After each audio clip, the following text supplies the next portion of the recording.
Olá, meus amigos, bom dia, boa tarde, boa noite. Eu espero que estejam todos bem. Vamos retomar aqui a gravação das aulas para disponibilização dos links, tá?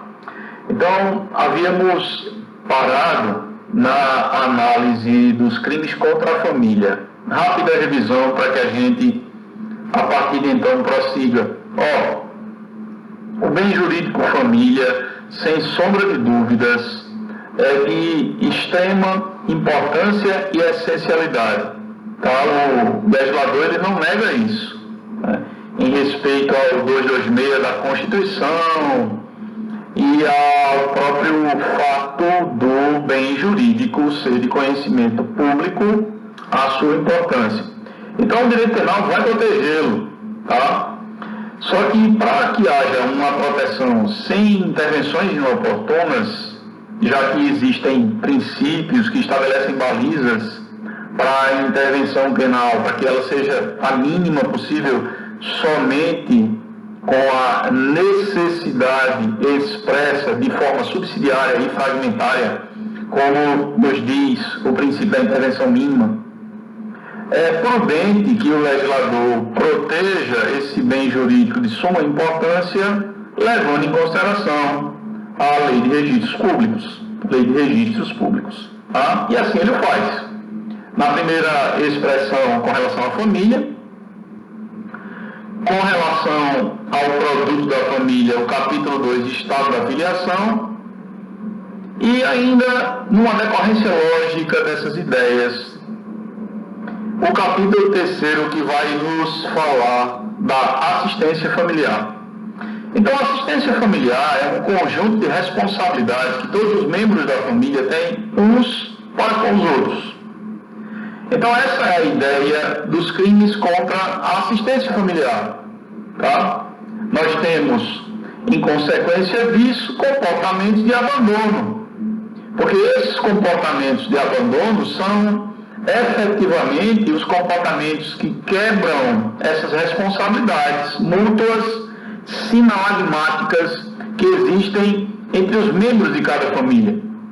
E aí nós temos o abandono material do 244, o abandono do 245 e 247, que é um abandono sob o formato de um crime comissivo, e o abandono intelectual, 246. Então, são esses 4 dispositivos que, rapidamente, eu vou traçar as mais relevantes características para vocês. Tá?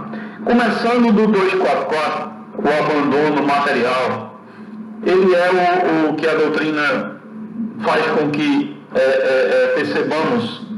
É uma estrutura de abandono genérica ou geral. É uma norma polinuclear, é um tipo penal de ação múltipla, e aí a gente sabe, ele pode ser alternativo, pode ser cumulativo, a depender da vontade do legislador e das situações concretas.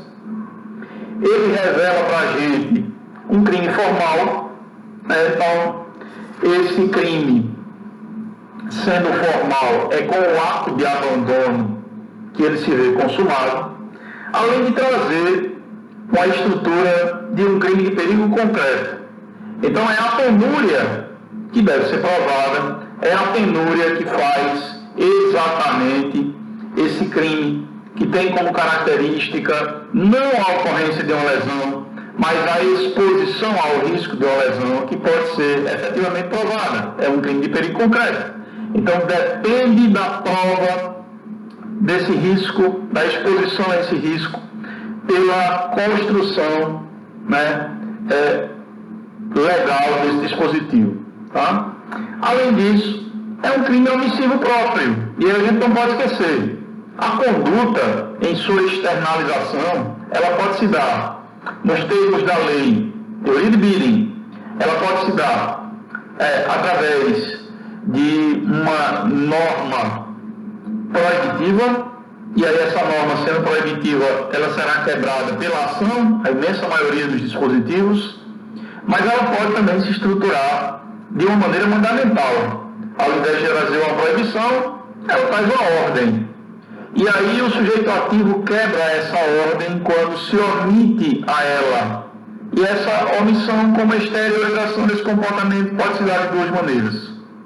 Ou de forma própria, objetiva, concentrada num dispositivo de lei, no caso o 244 é um exemplo, ou ela pode se dar de forma subjetiva, com respaldo em dados do caso concreto, nos termos do atendimento das regras que consta no artigo 13, parágrafo 2º, é a figura do garantidor, que não vem ao caso.